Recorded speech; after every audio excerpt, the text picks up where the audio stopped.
ಐಶ್ವರ್ಯ ಮಹಾದೇವ್ರವರು media ಮತ್ತು communication chairman ಮತ್ತು social media ವಿಭಾಗದ ಮುಖ್ಯಸ್ಥರು ನಮ್ಮ ಜೊತೆ ಇದ್ದಾರೆ. ತಮ್ಮೆಲ್ಲರಿಗೂ ಸ್ವಾಗತವನ್ನು ಕೊಡ್ತಾ ಪ್ರಿಯಾಂಕಾ ಖರ್ಗೆರವರು ತಮ್ಮನ್ನು ಉದ್ದೇಶಿಸಿ ಮಾತಾಡಬೇಕಂತ ವಿನಂತಿ ಮಾಡ್ತೇನೆ.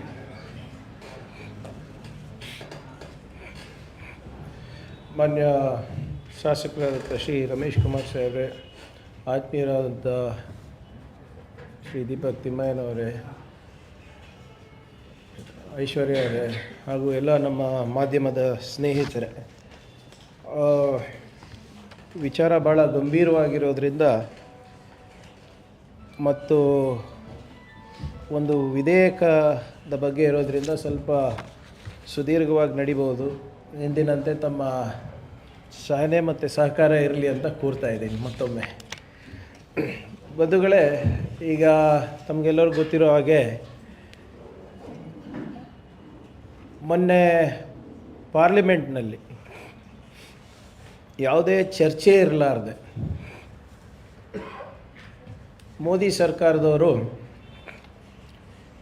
ಒಂದು ಹೊಸ ವಿಧೇಯಕವನ್ನು ಮಂಜೂರು ಮಾಡಿದ್ದಾರೆ.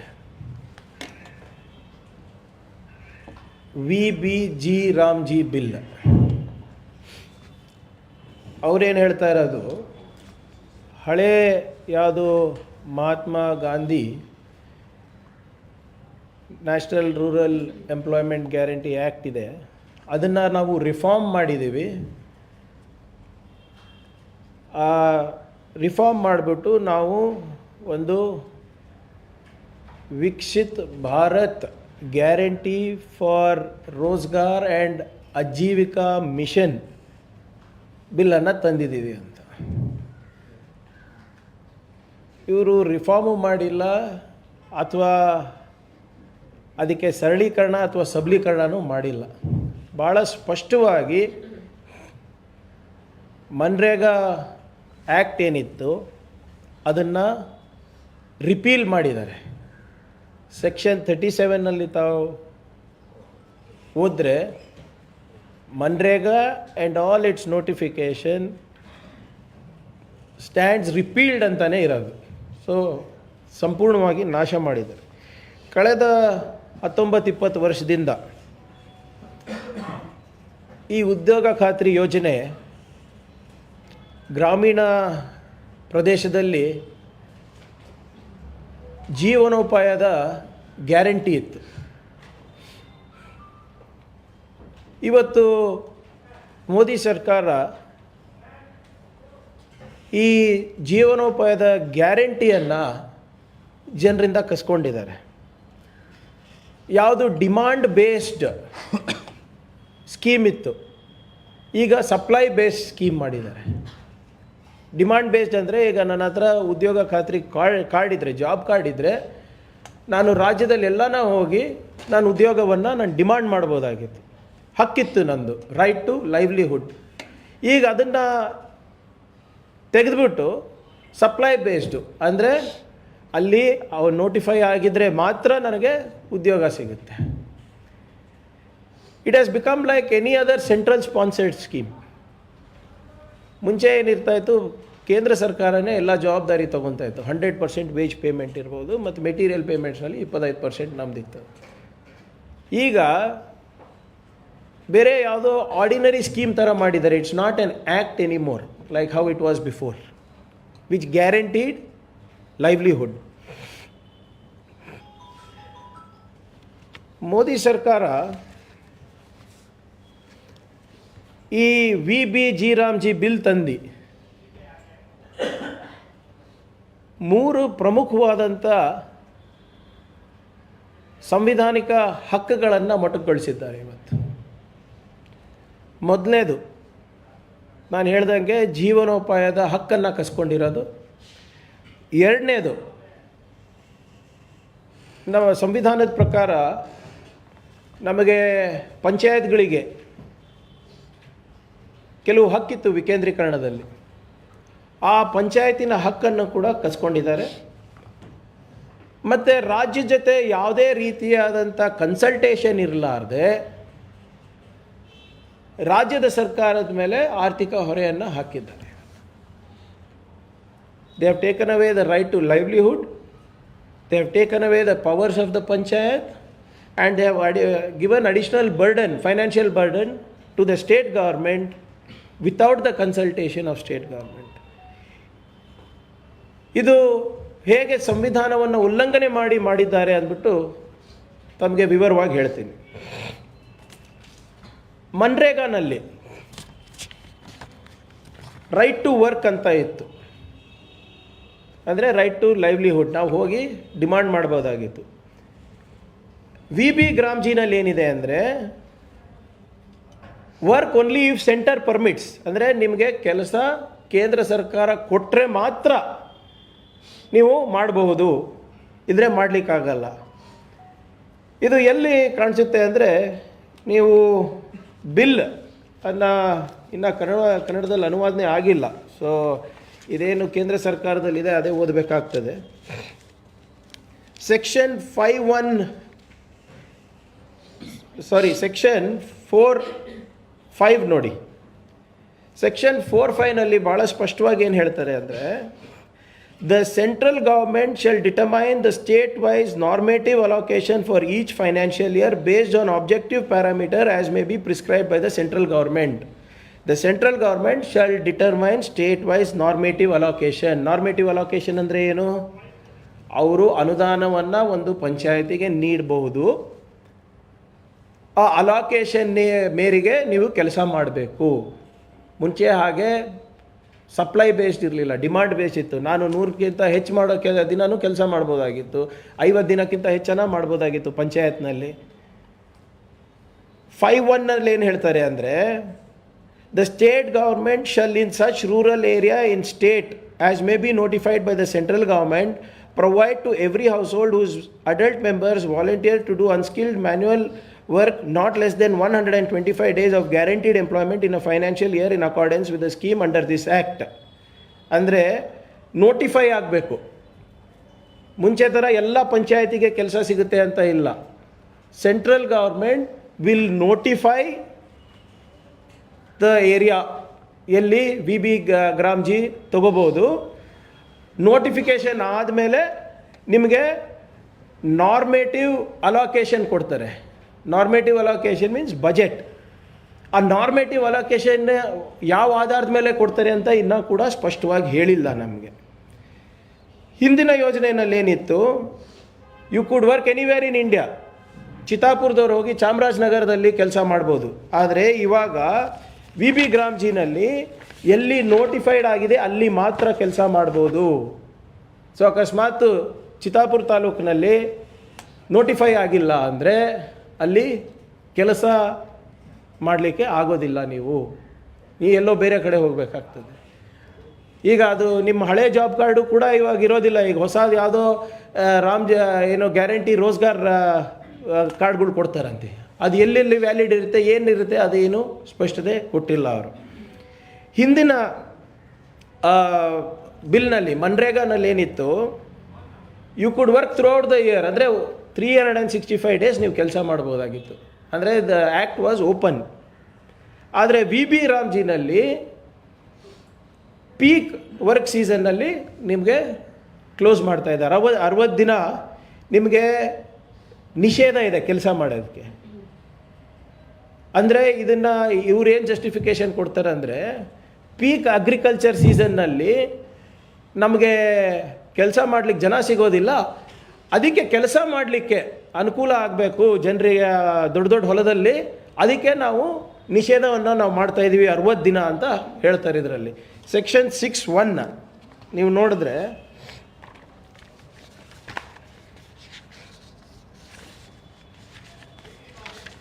Section 1 of the bill,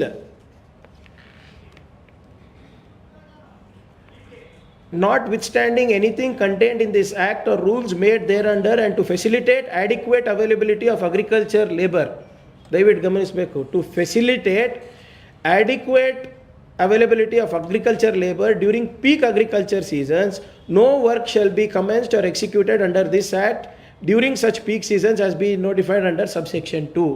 60 ದಿನ ನೀವು ಕೆಲಸ ಮಾಡೋಂಗಿಲ್ಲ. ಈಗ ಇದು ಯಾಕೆ ಮಾಡ್ತಾ ಇದ್ದಾರೆ? ಈಗ ಉದಾಹರಣೆ ಕೊಡ್ತೀನಿ ನಿಮಗೆ.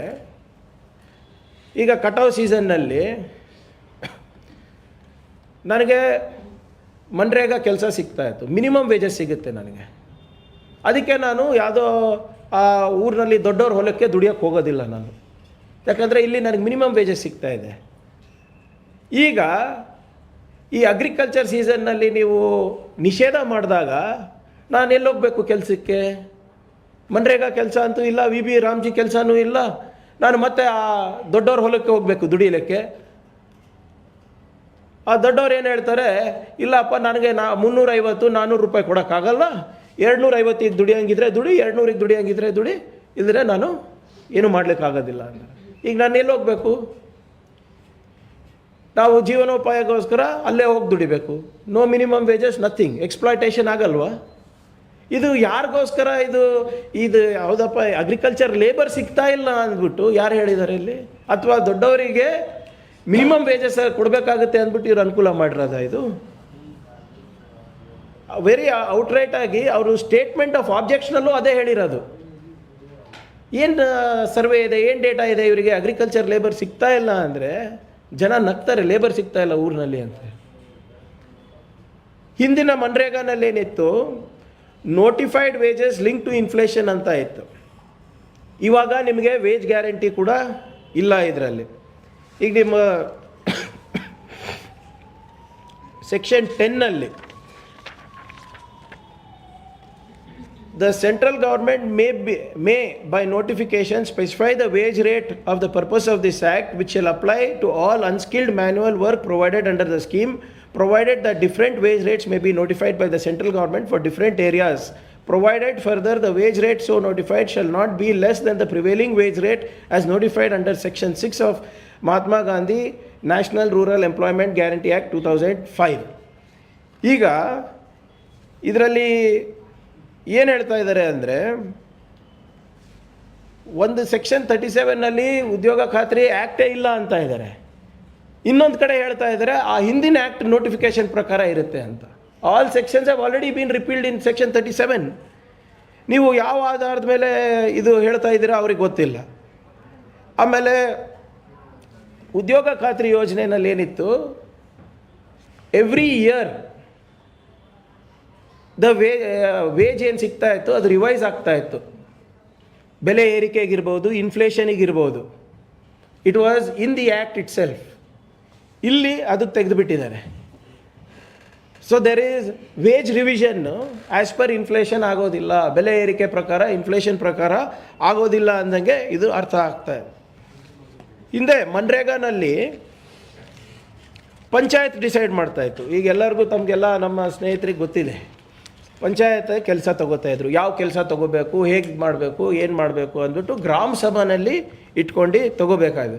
ಆದರೆ ಈಗ ಕೆಲಸ ಡಿಸೈಡ್ ಮಾಡೋರು ಯಾರು? ನಿಮ್ಮ ಗ್ರಾಮಸ್ಥರಲ್ಲ, ನಿಮ್ಮ ಗ್ರಾಮ ಪಂಚಾಯತ್ರಲ್ಲ, ಡೆಲ್ಲಿನಲ್ಲಿ ಕೂತ್ಕೊಂಡು ಡಿಸೈಡ್ ಮಾಡ್ತಾರೆ. ಡೆಲ್ಲಿನಲ್ಲಿ ಡಿಸೈಡ್ ಮಾಡ್ತಾರೆ ಹಳ್ಳಿ ಕೆಲಸ ಏನಾಗಬೇಕು ಅಂತ. ಸೆಕ್ಷನ್ 4(3) ನೀವು ನೋಡಿದ್ರೆ, rural works planning under this act shall be undertaken through Vikshit Gram Panchayat plans prepared by Gram Panchayats and integrated by PM Gati Shakti National Master Plan so as to enable spatially optimized infrastructure development and strengthen interdepartmental convergence in accordance with the provisions of the specified act in Schedule 1. Gram Panchayat, Vikshit Gram Panchayat plan ಅಂದರೆ ಏನು ಅಂತ ಕೇಳಬಹುದು ತಾವು. ವಿಕಸಿತ್ ಗ್ರಾಮ ಪಂಚಾಯತ್ ಪ್ಲ್ಯಾನಲ್ಲಿ ಈ act ಪ್ರಕಾರ ನೋಡಿದ್ರೆ ಸವಿಸ್ತಾರವಾಗಿದೆ. ನಮ್ಮ ಹಳೆ ಮನ್ರೇಗಾ ಆ್ಯಕ್ಟ್ನಲ್ಲಿ ಏನೇನು ಕೆಲಸಗಳು ತೊಗೋಬೋದು ಎಲ್ಲನೂ ತೊಗೋಬೋದು. ಆದರೆ ಎಲ್ಲಿ ಬಂದು ಇಲ್ಲಿ ಕೊಂಡಿ ಹಾಕಿಬಿಟ್ಟಿದ್ದಾರೆ ಅಂದರೆ, ಇದನ್ನು PM ಗತಿಶಕ್ತಿ ಮಾಸ್ಟರ್ ಪ್ಲ್ಯಾನ್ ಜೊತೆ ನಾವು ಜೋಡಣೆ ಮಾಡಬೇಕು ಅಂತೆ. PM ಗತಿಶಕ್ತಿ ಏನು ಅಂದರೆ ಒಂದು ಡ್ಯಾಶ್ಬೋರ್ಡ್, ಒಂದು ಪೋರ್ಟಲ್ಲು. ಇಡೀ ರಾಷ್ಟ್ರದ ಎಲ್ಲ ಕಾಮಗಾರಿಗಳನ್ನು ಇದರಲ್ಲಿ ಟ್ರ್ಯಾಕ್ ಮಾಡ್ತಾರೆ. ಎಂಥ ಕಾಮಗಾರಿಗಳು? ಯಾವುದು 500 ಕೋಟಿಗಿಂತ ಹೆಚ್ಚಿದೆ. PM ಗತಿ ಶಕ್ತಿ ನ್ಯಾಷನಲ್ ಮಾಸ್ಟರ್ ಪ್ಲ್ಯಾನ್ನಲ್ಲಿ ಏನಿದೆ ಅಂದರೆ all big programs of the central government. So ನೀವು ಗ್ರಾಮ ಪಂಚಾಯತ್ ವಿಕಸಿತ್ ಪ್ಲ್ಯಾನ್ ಮಾಡಿದ್ರೂ ಕೂಡ it should align with PM Gati Shakti master plan. So PM Gati Shakti master ಪ್ಲ್ಯಾನ್ನಲ್ಲಿ ನಿಮ್ಮ ಹೊಲದ ಬಂಡ್ ಕಟ್ಟಕ್ಕಾಗ್ತದ ನೀವು? ಅಥವಾ ನೀವು ದೀಪಕ್ ಅವರ ಮನೆ ರಸ್ತೆಯಿಂದ ನಮ್ಮ ಮನೆ ರಸ್ತೆ ಮಾಡೋಕ್ಕಾಗುತ್ತಾ ಅದರಲ್ಲಿ? ಸೊ ನಿಮಗೆ ಫ್ರೀಡಮ್ ಕೊಟ್ಟಂಗೂ ಇರಬೇಕು, ಆದರೆ you have to align only to the PM Gatishakti master plan ಅದರಲ್ಲಿ. ಸೊ ನಿಮಗೆ ಕೊಟ್ಟಂಗೂ ಮಾಡಬೇಕು ಅಧಿಕಾರ, ಆದರೆ ನಿಮ್ಮ ಕೈಲಿ ಏನು ಈಗ ಪ್ಲ್ಯಾನ್ ಮಾಡೋಕ್ಕೂ ಕೂಡ ಇಲ್ಲ. ನಿಮ್ಮ ಹಿಂದಿನ ಉದ್ಯೋಗ ಖಾತ್ರಿನಲ್ಲಿ ಸೆಂಟರ್ ಪೇಸ್ ವೇಜಸ್ ಅಂದರೆ ಎಲ್ಲ 100% ವೇಜಸ್ಸು ಸೆಂಟರ್ ಕೊಡ್ತಾಯಿತ್ತು, ಕೇಂದ್ರ ಸರ್ಕಾರ ಕೊಡ್ತಾಯಿತ್ತು. ಈಗ 60-40 ಮಾಡಿದ್ದಾರೆ. ಈಗ section 22(1) the scheme implemented under this act shall be centrally sponsored scheme. ಭಾಳ ಸ್ಪಷ್ಟವಾಗಿ ಹೇಳ್ತಾ ಇದ್ದಾರೆ. For purposes of this act the fund sharing pattern from central government and state government shall be 90-10 for north eastern states, Himalayan states and union territory, and 60-40 for all other states and union territory with legislature. The central government shall determine the state-wise normative allocation for each financial year based on objective parameters as may be prescribed by the central government. Any expenditure incurred by a state government by a state in excess of its normative allocation shall be borne by state government in such manner and procedure as may be prescribed by the central government. ಅಂದರೆ first of all ನಿಮ್ಮ ಪಂಚಾಯತಿ notify ಆಗಬೇಕು. Notify ಆದಮೇಲೆ ನಿಮಗೆ normative allocation for each financial year based on objective parameters of central government. What are those parameters ಯಾರಿಗೂ ಗೊತ್ತಿಲ್ಲ. ಆ ಅಲೋಕೇಶನ್ಗೆ 60-40 ಖರ್ಚು ಮಾಡಬೇಕು ನಾವು. ಅವ್ರದ್ದು 60%, ನಮ್ದು 40%. ನಾವು 10 ರೂಪಾಯಿ ಜಾಸ್ತಿ ಖರ್ಚು ಮಾಡಿದ್ರೆ, ಈಗ 100 ರೂಪಾಯಿ ನಮ್ಮ ಪಂಚಾಯತಿಗಿದೆ, 110 ಮಾಡಿದ್ರೆ ಆ 10 ರೂಪಾಯಿ ಸ್ಟೇಟ್ ಗೌರ್ಮೆಂಟೇ ಕಟ್ಟಬೇಕು. So what was essentially 100% central government act is now become a central sponsored scheme, state ಮತ್ತು ಇದರದು. ಸೊ ಈಗ ಇವ್ರು ಮಾಡ್ದಂಗೆ ಏನಾಯಿತು, ಹಿಂದೆ ಮನ್ರೇಗಾನಲ್ಲಿ ಟ್ರಾನ್ಸ್ಪರೆಂಟ್ ಮಸ್ಟರ್ ರೋಲ್ಸ್ ಅಂತ ಇತ್ತು. ಎಲ್ಲನೂ ಕೂಡ ನಾವು ಭಾಳ ಪಾರದರ್ಶಕವಾಗಿ ನಾವು ಅಟೆಂಡೆನ್ಸ್ ಇರ್ಬೋದು, ಬಯೋಮೆಟ್ರಿಕ್ ಇರ್ಬೋದು, ಬೇರೆ ಬೇರೆದು ತಗೋಬೇಕು ಅಂತ. ಈಗ ಇಷ್ಟೊಂದು ತಂತ್ರಜ್ಞಾನ ತಂದುಬಿಟ್ಟು ಜನರಿಗೆ ಉದ್ಯೋಗ ಖಾತ್ರಿ ಯೋಜನೆ ಹೊರಗಿಡಬೇಕಂತ ಮಾಡಿದ್ದಾರೆ. ನೋಡಿ, I am also the IT minister. ತಂತ್ರಜ್ಞಾನ ನೀವು ಅಳವಡಿಸ್ಕೊಂಡಾಗ ಆ ಸ್ಕೀಮ್ ಸ್ಟ್ರೆಂಥನ್ ಆಗಬೇಕು. It should be a robust and agile system. ಇವರು ಏನೇನು ತಂದಿದ್ದಾರೆ ಈಗ, biometric authentication of workers, functionaries, transactions, and in such manner may be specified by central government. Geospatial technology, enabled planning including geofencing, satellite imagery, digital mapping of works, other approved spatial technologies, mobile application based and dashboard based monitoring systems providing real time visibility of demand, works, workforce deployment, payments, progress and other indicators may be specified by central government anta 16 idu kottidare, including artificial intelligence. ಈ ಕೇಂದ್ರ ಸರ್ಕಾರಕ್ಕೆ common sense ಇಲ್ಲ, ಇವ್ರಿಗೆ artificial intelligence ಬೇರೆ. ಈಗ ಇದು ಯಾಕೆ important ಅಂತ ಹೇಳಿದ್ರೆ, ಮುಂಚೆನೂ ಇತ್ತು, ಇದು ಇಲ್ಲ ಅಂತಿಲ್ಲ. ಈ ಸರ್ಕಾರ ಬಂದ ಮೇಲೆ ಯಾವ ರೀತಿ ಇವರು ಟೆಕ್ನಾಲಜಿ ಹೆಸರಲ್ಲಿ ಜನರಿಗೆ ಉದ್ಯೋಗದಿಂದ ದೂರ ಇಡ್ತಾ ಇದ್ದಾರೆ ಅಂದ್ಬಿಟ್ಟು ಅವರ ರಿಪೋರ್ಟ್, ಇದು ನಂದಲ್ಲ, ಕೇಂದ್ರ ಸರ್ಕಾರದ ರಿಪೋರ್ಟು. ಈ ಆಧಾರ್ ಬೇಸ್ಡ್ ಪೇಮೆಂಟ್ ಮಾಡಬೇಕು ಅಂತ ತೀರ್ಮಾನ ಆಗಿದ್ದು. ಸಂತೋಷ, ಮಾಡಲಿ. ನೀವು ಒಂದು ಪ್ರಯೋಗ ಮಾಡಿ ಅದು ಸಿಸ್ಟಮ್ ಕರೆಕ್ಟಾಗಿ ಏನೋ ಅನುಷ್ಠಾನಕ್ಕೆ ತಂದಾಗ ವಿ ಕ್ಯಾನ್ ಸೇ. ಈಗ Aadhaar based payment inclusions as per their report, in some states it is 38% and goes up to 63% of workers in some states ineligible due to digital linkages issues. Digital linkages ಆಗಿಲ್ಲ ಅಂದ್ಬಿಟ್ಟು ಕೆಲವು ರಾಜ್ಯದಲ್ಲಿ 38% ಜನಕ್ಕೆ ಸಂಬಳ ಸಿಕ್ಕಿಲ್ಲ. ಇನ್ನು ಕೆಲವು ರಾಜ್ಯಗಳಲ್ಲಿ 63% ತನಕ ಹೋಗಿದೆ. ಕೆಲಸ ಮಾಡಿದ್ದಾರೆ, ಪೇಮೆಂಟ್ ಇಲ್ಲ. Biometric and app attendance failures only 29% payments throughout India have happened timely even after implementation. ಇದು ಕೇಂದ್ರ ಸರ್ಕಾರದ ರಿಪೋರ್ಟ್ ಕಾರ್ಡ್. ಇದು ಬರೀ 29% ಪೇಮೆಂಟ್ ಆಗಿದೆ. ಮೋರ್ ದೆನ್ 16.6% ಡ್ರಾಪ್ ಇನ್ ಪರ್ಸೆಂಟೇಜ್ ಜನರೇಟೆಡ್. 16.6%. ನೀವು ಇಷ್ಟೆಲ್ಲ ತಂತ್ರಜ್ಞಾನ ಅಳವಡಿಸ್ಕೊಂಡ್ಬಿಟ್ಟು ಮಾಡಿದಾಗ ಸುಮಾರು 16.6% ಡಿಮಾಂಡ್ ಕಮ್ಮಿ ಆಗಿದೆ. ಯಾಕಪ್ಪ ಬೇಕು ಇವ್ರು ಕೇಂದ್ರ ಸರ್ಕಾರದ ಸಹವಾಸ ಅಂದ್ಬಿಟ್ಟು. ಇದನ್ನು ನೀವು ಜೀವನೋಪಾಯ ಕೊಡುವ ರೀತಿ ಇವ್ರದ್ದು. ಹಿಂದೆ ಮನ್ರೇಗಾನಲ್ಲಿ ನಾವು ವಿಲೇಜ್ ಅಸೆಟ್ಸ್ ಕ್ರಿಯೇಟ್ ಮಾಡ್ಬೋದಾಗಿತ್ತು.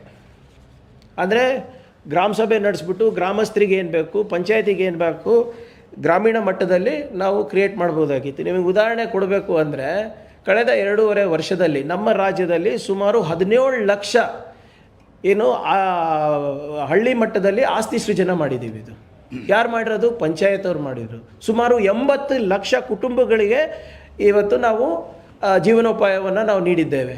ಸುಮಾರು 21,144 ಕೋಟಿ ರೂಪಾಯಿ ಕಳೆದ 2 ವರ್ಷದಿಂದ ನಾವು ಖರ್ಚು ಮಾಡಿದ್ದೇವೆ. 17 ಲಕ್ಷ ಆಸ್ತಿ ಸೃಜನೆ ಆಗಬೇಕು ಅಂದರೆ ಇದು ಜನರ ಆಸ್ತಿ, ಗ್ರಾಮೀಣ ಮಟ್ಟದಲ್ಲಿ ಮಾಡಬೇಕಾಗಿರುವಂಥ ಕೆಲಸಗಳು.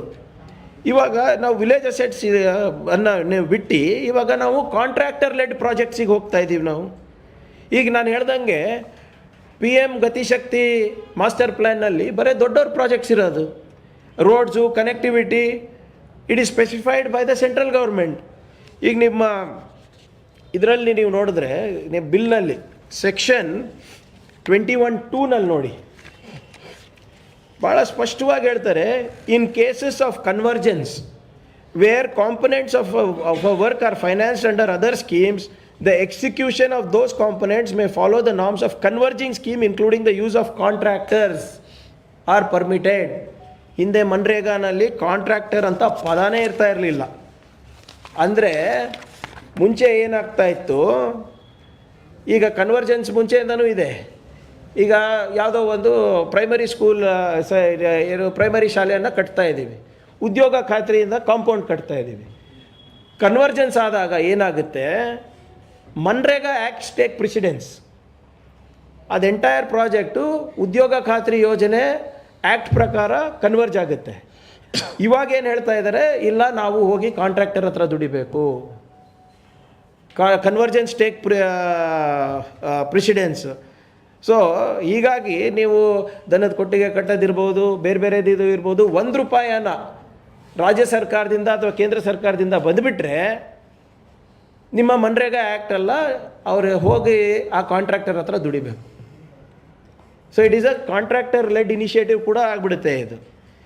ಹಿಂದೆ ಉದ್ಯೋಗ ಖಾತ್ರಿನಲ್ಲಿ ಎಲ್ಲ ಪಂಚಾಯತಿಗೆ ಅನುದಾನ ಬರ್ತಾಯಿತ್ತು. ಈಗ ನೋಡ್ತಾ ಇದ್ದೀರಲ್ಲ, ಎಲ್ಲ ಪಂಚಾಯತಿಗೆ ಅನುದಾನ ಬರ್ತಾಯಿದೆ. ಆದರೆ ಇವಾಗ ವಿ ಬಿ ಗ್ರಾಮ್ ಜಿನಲ್ಲಿ the funds will come only to notified, ಬರೀ ಸೆಲೆಕ್ಟೆಡ್ ಪಂಚಾಯತ್ಸಿಗೆ. ನಾನು ಹೇಳ್ದಂಗೆ ಮುಂಚೆ ಥರ ಎಲ್ಲ ಪಂಚಾಯತಿಗಳಿಗೂ ಕೂಡ ಬರೋದು ಅನುಮಾನ ಆಗ್ತಿದೆ. ಅವರೇ ನೋಟಿಫೈ ಮಾಡಬೇಕು, ಅವರೇ ನಾರ್ಮೇಟಿವ್ ಅಲೋಕೇಶನ್ ಕೊಡಬೇಕು, ಅದ್ರ ಪ್ರಕಾರ ನಾವು ನಡ್ಕೋಬೇಕು.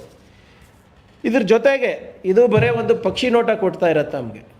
ಇದ್ರ ಜೊತೆಗೆ ಇನ್ನೇನು ಮಾಡಿದ್ದಾರೆ ಅಂದರೆ, ದೇ ಹ್ಯಾವ್ ಕಂಪ್ಲೀಟ್ಲಿ ವೈಲೇಟೆಡ್ ಒಂದು ನಮ್ಮ ಫೆಡ್ರಲ್ ಸ್ಟ್ರಕ್ಚರನ್ನು.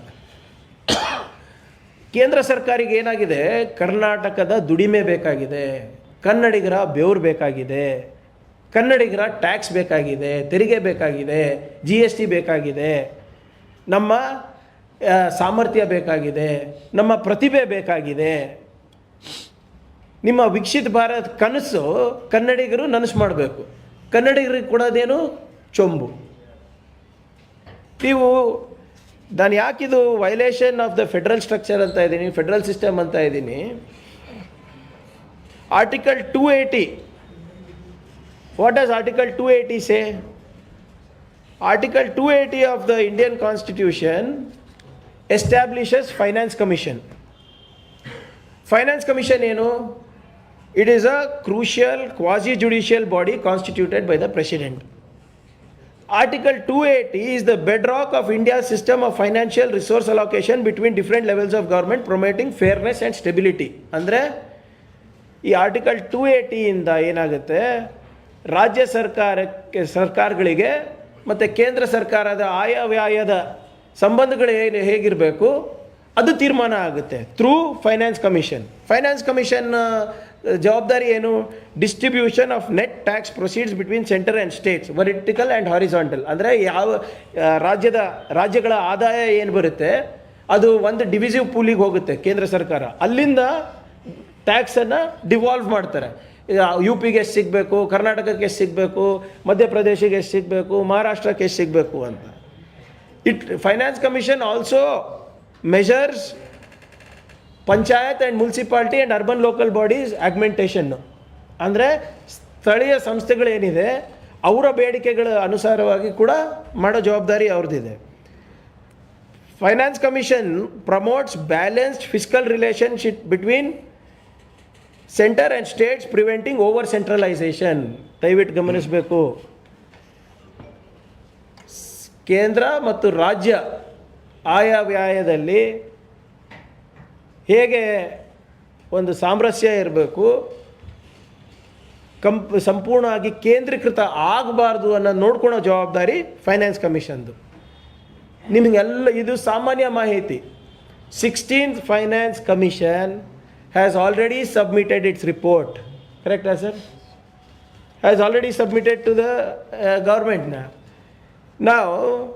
ನೀವು ರಾಮ್ಜಿಯನ್ನು ನೀವು ತರ್ತಿದ್ದೀರಲ್ಲ, ನಮ್ಮ ಮೇಲೆ 60-40 ಅಂತ ಹೇಳ್ತಾ ಇದ್ದೀರಲ್ಲ, ಕನ್ಸಲ್ಟೇಷನ್ ಮಾಡಿದ್ರಾ? ಆಯಿತು, ನಮ್ಮ ಹತ್ರ ಕನ್ಸಲ್ಟೇಷನ್ ಮಾಡಿಲ್ಲ. 16th ಫೈನಾನ್ಸ್ ಕಮಿಷನಿಗೆ ಇದು ತಿಳಿಸಿದ್ರಾ ತಾವು? 16th ಫೈನಾನ್ಸಸ್ಸು ನಮ್ಮ ಫೈನಾನ್ಷಿಯಲ್ ರಿಕ್ವೈರ್ಮೆಂಟ್ ಏನಿದೆ, ಸ್ಟೇಟ್ದು ರೆಕಮೆಂಡೇಷನ್ ಏನಿದೆ, ಅದ್ರ ಪ್ರಕಾರ ಮುಂದಿನ 5 ವರ್ಷ ಎಷ್ಟು ನಮಗೆ ತೆರಿಗೆ ಬರಬೇಕು, ಎಷ್ಟು ನಮಗೆ ವಾಪಸ್ ಬರಬೇಕು ಅಂದ್ಬಿಟ್ಟು ಅವ್ರು ತೀರ್ಮಾನ ತಗೋತಾರೆ. ಇವಾಗ ಪ್ರತಿ ವರ್ಷ ನಮಗೆ 3,000-4,000 ಕೋಟಿ ರೂಪಾಯಿ ನಾವು ರಾಜ್ಯ ಸರ್ಕಾರ ಕೊಡಬೇಕು ಅಂದರೆ ಇದು ಫೈನಾನ್ಸ್ ಕಮಿಷನಿಗೆ ನೀವು ತಿಳಿಸಿದ್ರಾ? ನೀವೇ ಯೋಚನೆ ಮಾಡಿ. 4,000-5,000 ಕೋಟಿ ಅಂದರೆ ಸುಮಾರು 20,000 ಕೋಟಿ 5 ವರ್ಷಕ್ಕೆ. Finance commission dictates for 5 years ಅಲ್ವಾ ಸರ್? ನಾವು 16th ಫೈನಾನ್ಸ್ ಕಮಿಷನ್ ಇಲ್ಲಿ ಬಂದಾಗ ಅವರು ಏನೂ ಹೇಳಿಲ್ಲ, ನೀವು ಏನೂ ಹೇಳಿಲ್ಲ. It's a clear violation of that article 280 by the central government. ಆಮೇಲೆ ಆರ್ಟಿಕಲ್ 258 ಅಲ್ಲೂ ಕೂಡ it's a violation of article 258. ಇವರು ನಮಗೆ ಒಂದು 60-40 ಶೇರಿಂಗ್ ನೀವು ಮಾಡಬೇಕು ಅಂದರೆ ಸ್ಟೇಟಿಗೆ ಕನ್ಸಲ್ಟೇಷನ್ ಆಗಬೇಕು. ಯಾವಾಗ ಕನ್ಸಲ್ಟೇಷನ್ ಮಾಡಿದ್ದಾರೆ, ಯಾರ ಜೊತೆ ಕನ್ಸಲ್ಟೇಷನ್ ಮಾಡಿದ್ದಾರೆ? ಮೋದಿಯವರು ರಾತ್ರಿ ಕನಸು ಕಾಣ್ತಾರೆ, ಬೆಳಿಗ್ಗೆ ಹೊತ್ತು ಬಿಲ್ ತರ್ತಾರೆ, ಮಧ್ಯಾಹ್ನ ಪಾಸ್ ಮಾಡ್ತಾರೆ, ನಾವೆಲ್ಲ ರಾಜ್ಯ ಸರ್ಕಾರದವರು ಸುಮ್ಮನೆ ತಲೆ ಅಲ್ಲಾಡಿಸ್ಕೊಂಡು ಕೂತ್ಕೊಬೇಕಾ? ಏಕಾಏಕಿ ಈ ಥರದ ಅರ್ಥ ಏನಿದೆ? ಹೌದಪ್ಪ, ನೀವು ಏನಾದರೂ ಸರಳೀಕರಣ ಮಾಡಿ, ಸಬಲೀಕರಣ ಮಾಡಿ, ಜೀವನೋಪಾಯಕ್ಕೆ ನಾವು 100% ಮಾಡಿದ್ರಿ, ನೀವು 200% ಮಾಡ್ತೀರಾ ಅಂದರೆ yes, we will participate. But ಎಲ್ಲ ಜವಾಬ್ದಾರಿಯನ್ನು ನೀವು ತ್ಯಜಿಸಿ ನಮ್ಮ ಮೇಲೆ ಹಾಕಿದ್ರೆ, ಆಮೇಲೆ ಇದರಲ್ಲಿ ಪಂಚಾಯತ್ ಹಕ್ಕುಗಳನ್ನು ತೆಗಿತಾ ಇದ್ದೀರಾ, ಜೀವನೋಪಾಯವನ್ನು ಕಸ್ಕೊತಾ ಇದ್ದೀರಾ, ರಾಜ್ಯ ಸರ್ಕಾರದ ಹಕ್ಕುಗಳನ್ನು ಮೊಟಕುಗೊಳಿಸ್ತಾ ಇದ್ದೀರಾ. ಇದೇ ರೀತಿ ನಡೆಸೋದು ಸರ್ಕಾರಗಳು ಕಂಪ್ಲೀಟ್ಲಿ ಅನ್ಕಾನ್ಸ್ಟಿಟ್ಯೂಷನಲ್. ಈ ವಿ ರಾಮ್ಜಿ ಅಂದ್ಬಿಟ್ಟು ಇವ್ರು ಬಿಲ್ ತಂದಿದ್ದಾರಲ್ಲ, ಇದರಿಂದ ಗ್ರಾಮೀಣ ಮಟ್ಟದಲ್ಲಿ ನಿರುದ್ಯೋಗ ಸಮಸ್ಯೆ ಹೆಚ್ಚಾಗುತ್ತೆ. ನಾನು ಹೇಳ್ದಂಗೆ ಈ ದೊಡ್ಡವ್ರ ಹೊಲದಲ್ಲಿ ಹೋಗಿ ದುಡಿಬೇಕು, ವಿತೌಟ್ ವೇಜಸ್ ಎಕ್ಸ್ಪ್ಲಾಯ್ಟೇಷನ್ ಆಗುತ್ತೆ. ಮಿನಿಮಮ್ ವೇಜಸ್ ಅಂತ ಏನು ನೀವು ಗ್ರಾಮೀಣ ಮಟ್ಟದಲ್ಲಿ ನಾವು ಕಾಣ್ತಾ ಇದ್ದೀವಿ, ಅದು ಸಂಪೂರ್ಣವಾಗಿ ಮರೆಮಾಚುತ್ತೆ. 58% ಇಡೀ ಮನ್ರೇಗಾನಲ್ಲಿ ದುಡಿಯೋದು ಹೆಣ್ಮಕ್ಳು. ಈಗ ನಿಮಗೆ ಕೆಲಸನೇ ಇಲ್ಲ ಅಂದರೆ ನಾರ್ಮೇಟಿವ್ ಅಲೋಕೇಶನ್ ಅಂತೆ, ನೋಟಿಫೈಡ್ ಏರಿಯಾಸ್ ಅಂತೆ, PM ಗತಿಶಕ್ತಿ ಅಂತೆ, ಇದು ಮಾಡಿದಾಗ ಪಾರ್ಟಿಸಿಪೇಷನ್ ಕಮ್ಮಿ ಆದಾಗ ಹೆಣ್ಮಕ್ಳು ಪಾರ್ಟಿಸಿಪೇಷನು ಕಮ್ಮಿ ಆಗುತ್ತೆ, ಮಹಿಳೆಯರ ಪಾರ್ಟಿಸಿಪೇಷನು ಕಮ್ಮಿ ಆಗುತ್ತೆ. ಇವಾಗ 58% ಅವ್ರು ನಡೀತಾ ಇರೋದು ಇವತ್ತು. ಮತ್ತು ದಲಿತ ಮತ್ತು ಆದಿವಾಸಿ ಕುಟುಂಬಗಳಿಗೂ ಕೂಡ ಆದಾಯ ಕಮ್ಮಿ ಆಗುತ್ತೆ, ಅವ್ರ ಪಾರ್ಟಿಸಿಪೇಷನ್ನು ಕಮ್ಮಿ ಆಗುತ್ತೆ, ಯಾಕಂದರೆ ಪೈಪೋಟಿ ನಡೀತದೆ. ಮತ್ತು ನೀವು ಪಂಚಾಯತ್ ಏನು ಇಂಪ್ಲಿಮೆಂಟಿಂಗ್ ಏಜೆನ್ಸಿ, ಯಾರು ಕಾಂಟ್ರಾಕ್ಟರಿಗೆ ಇಂಪ್ಲಿಮೆಂಟಿಂಗ್ ಏಜೆನ್ಸಿ ಥರ ಮಾಡ್ತಾ ಇದ್ದೀರಾ, ಒಂದು ಥರ್ಡ್ ಪಾರ್ಟಿ ಥರ ಮಾಡ್ತಾ ಇದ್ದೀರಾ ಪಂಚಾಯತ್ಸಿಗೆ ಇಲ್ಲಿ. ಮತ್ತು ಪಂಚಾಯತಿನ ಅಧಿಕಾರಗಳನ್ನು ನೀವು ಕಸ್ಕೊತಾ ಇದ್ದೀರಾ. ಸುಮ್ಮನೆ ದೊಡ್ಡದಾಗಿ ನಾಮ್ಸ್ ಏನೋ ಕೊಟ್ಟಿದ್ದೀರಾ ನೀವು, ವಿಕಸಿತ್ ಗ್ರಾಮ ಪಂಚಾಯತ್ ಅಂದ್ಬಿಟ್ಟು ಏನು ಹಳೆ ನಾಮ್ಸ್ ಇದೆ ಅದನ್ನೇ ಹೊಸ ಲೇಪ್ ಹಚ್ಚಿ ಕೊಟ್ಟಿದ್ದೀರಾ. ಆದರೆ ಎಲ್ಲನೂ ಕೂಡ ಗತಿಶಕ್ತಿಗೆ ನೀವು ಅಲೈನ್ ಮಾಡಿರೋದ್ರಿಂದ ಅವರಿಗೆ ನ್ಯಾವಿಗೇಷನಿಗೆ ಯಾವುದೇ ರೀತಿಯಾದಂಥ ಇದು ಇರೋದಿಲ್ಲ. ಆಮೇಲೆ ನಾನು ಹೇಳ್ದಂಗೆ ಜನರಿಗೆ they cannot demand work nor can they demand to create village assets through panchayats. So ಒಟ್ಟಾರೆ ನಿಮ್ಮ ಈ ವಿ ರಾಮ್ಜಿ ಇದೆ ಅಲ್ವಾ, ಈ ಬಿಲ್ ನಾನು ಹೇಳ್ದಂಗೆ ಜೀವನೋಪಾಯ ಕಸ್ಕೊತಾ ಇದೆ, ಪಂಚಾಯತಿನ ಅಧಿಕಾರಗಳನ್ನ ಕಸ್ಕೊತಾ ಇದೆ, ಮತ್ತು ರಾಜ್ಯ ಸರ್ಕಾರದ ಮೇಲೆ ಅನವಶ್ಯಕವಾಗಿ ಹೆಚ್ಚು ಆರ್ಥಿಕ ಹೊರೆ ಹಾಕ್ತಾ ಇದೆ. ವಿಕಸಿತ್ ಭಾರತ್ ಮತ್ತು ಅಮೃತ್ ಕಾಲ್ ಅಂತ ಹೇಳ್ತಾ ಇದ್ದೀರಲ್ಲ, ನಮ್ಮ ಆರ್ಥಿಕ ಪರಿಸ್ಥಿತಿ ಭಾಳ ಚೆನ್ನಾಗಿದೆ ಅಂತ ಹೇಳ್ತಾ ಇದ್ದೀರಲ್ಲ, ಮತ್ತು ಯಾಕೆ ಫಂಡ್ ಮಾಡ್ತಾ ಇಲ್ಲ ನೀವು? ಯಾಕೆ ಎಲ್ಲ ಕೇಂದ್ರ ಸರ್ಕಾರ ಪುರಸ್ಕೃತ ಯೋಜನೆಗಳಲ್ಲಿ ರಾಜ್ಯ ಸರ್ಕಾರಗಳ ಪಾಲು ಹೆಚ್ಚು ಮಾಡ್ತಾ ಇದ್ದೀರಲ್ಲ? ಹೆಸರು ನಿಮ್ದಿರಬೇಕು, ದುಡ್ಡು ನಮ್ದಿರಬೇಕು. ಹೆಸರು ನಿಮ್ದಿರಬೇಕು, ದುಡಿಮೆ ನಮ್ದಿರಬೇಕು. ಹೆಸರು ನಿಮ್ದಿರಬೇಕು, ಬೆವ್ರು ನಮ್ದಿರಬೇಕು, ಪ್ರತಿಭೆ ನಮ್ದಿರಬೇಕು. ಏನು ನಮ್ಮದು ಬರೀ ಇನ್ಕಮ್ ಟ್ಯಾಕ್ಸು GST ತೊಗೊಳಕ್ಕಿದ್ದೀರೇನ್ರಿ ನೀವೆಲ್ಲರೂ? ನಮ್ಗೇನು ಸಿಗ್ತಾ ಇದೆ ವಾಪಸ್ ಇದರಲ್ಲಿ ಹೇಳಿ? ಆದ್ದರಿಂದ ಭಾಳಷ್ಟು ಜನ ಏನು ಅಂದ್ಕೊಂಡಿದ್ದಾರೆ, ಬರೇ ಇದು ಗಾಂಧಿಯವರ ಹೆಸರು ತೆಗೆದಿದ್ದಾರೆ ಅಂದ್ಬಿಟ್ಟು ಬೇಜಾರಾಗಿದೆ ಅಂತಲ್ಲ. ನೀವು ಗಾಂಧೀಜಿಯವ್ರ ಮೇಲೆ ದ್ವೇಷ ಇದೆ, RSSಗೂ ದ್ವೇಷ ಇದೆ, BJPಗೂ ದ್ವೇಷ ಇದೆ. ಆದರೆ ಈ ದ್ವೇಷವನ್ನು ನೀವು ಇಡೀ ನಮ್ಮ ಯುವ ಸಮುದಾಯದ ಮೇಲೆ ಮತ್ತು ನಮ್ಮ ಜನರ ಮೇಲೆ ತೀರ್ಸ್ಕೊತಾ ಇದ್ದೀರಾ. ಇಡಿಯಪ್ಪ ನೀವು, ನಿಮಗೇನು ನಾಥೂರಾಮ್ ಗೋಡ್ಸೆ ಇಷ್ಟನಾ? ನಾಥೂರಾಮ್ ಅಂತಲೇ ಬಿಲ್ ಹೆಸರಿಡಿ, ನಾಥೂರಾಮ್ ಜಿ ಅಂತಲೇ ಬಿಲ್ ಹೆಸರಿಡಿ, ತೊಂದರೆ ಇಲ್ಲ ನಮಗೆ. ಆದರೆ ಗ್ರಾಮೀಣ ಮಟ್ಟದಲ್ಲಿ ಉದ್ಯೋಗ ಸೃಷ್ಟಿ ಮಾಡಿ, ಗ್ರಾಮೀಣ ಮಟ್ಟದಲ್ಲಿ ಆಸ್ತಿ ಸೃಜನೆ ಮಾಡಿ, ಪಂಚಾಯತ್ ವಿಕೇಂದ್ರೀಕರಣದ ಏನು ಒಂದು 73rd 74th ಅಮೆಂಡ್ಮೆಂಟ್ ಇದೆ ಅದನ್ನು ಬಲಗೊಳಿಸಿ ಪಂಚಾಯತ್ ವ್ಯವಸ್ಥೆಯನ್ನು ಸುಭದ್ರವಾಗಿ ಕಾಪಾಡಿ. ಇದು ನೇಮ್ ಚೇಂಜಿಂಗ್ ಅಷ್ಟೇ. ಇದು ಈ ಸರ್ಕಾರಗಳು ಮೋದಿ ಸರ್ಕಾರ ಬಂದ ಮೇಲೆ ಯಾವುದು ಜನರಿಗೆ ಉದ್ಯೋಗ ಸೃಷ್ಟಿಯಾಗುವಂಥ ಕೆಲಸ ಆಗಿದೆ? 2 ಕೋಟಿ ಉದ್ಯೋಗ ಸೃಷ್ಟಿ ಮಾಡ್ತೀನಂತ ಹೇಳಿದಂಥ ಮನುಷ್ಯ ಈಗ ಇರೋ ಹಕ್ಕುಗಳನ್ನು ಕೂಡ, ಉದ್ಯೋಗ ಜೀವನೋಪಾಯದ ಹಕ್ಕುಗಳನ್ನು ಕೂಡ ಇವತ್ತು ಕಸ್ಕೊತಾ ಇದ್ದಾರೆ. ಇವತ್ತು it is just matter of time. ಯಾವ ರೀತಿ ನಮ್ಮ ರೈತರ ಒಂದು ಕಾನೂನನ್ನು ಅವರು ಹಿಂಪಡೆದ್ರು, ಇದನ್ನು ಕೂಡ ಹಿಂಪಡಿತಾರೆ. ಜನರು ಸುಮ್ಮನೆ ಕೂತ್ಕೊಳ್ಳೋದಿಲ್ಲ. ಹಳ್ಳಿಯಿಂದ ಇಟ್ಕೊಂಡು ದಿಲ್ಲಿ ತನಕ ಜನರು ಇದ್ರ ಬಗ್ಗೆ ಅಸಮಾಧಾನ ಇದೆ. ಜನರು ಬೀದಿಗೆ ಬೀಳೋದು ಗ್ಯಾರಂಟಿ ಇದೆ. ನಿಮ್ಮ ಈ ಜನ ವಿರೋಧಿ ನೀತಿಗಳೇನಿದೆ ಅದನ್ನು ನಾವು ಕೂಡ ಈ ಸರ್ಕಾರ ಖಂಡಿಸ್ತಾ ಇದೆ, ಇದು ವಿರೋಧ ಇದ್ದೀವಿ. ಮತ್ತು ನಾವು ಜನರ ಪರವಾಗಿದ್ದೇವೆ. ಜನರ ಜೀವನೋಪಾಯಕ್ಕೋಸ್ಕರ ನಾವೇನು ಮಾಡಬೇಕು ಅದನ್ನು ನಾವು ಮಾಡ್ತೀವಿ. ಅವರ ಬೆಂಬಲಕ್ಕೆ ನಾವು ನಿಲ್ತೀವಿ ಅಂತ ನಮ್ಮ ಹತ್ರ ಹೇಳಲಿಕ್ಕೆ ನಾನು ಬಯಸ್ತಾ ಇದ್ದೀನಿ. ಧನ್ಯವಾದಗಳು.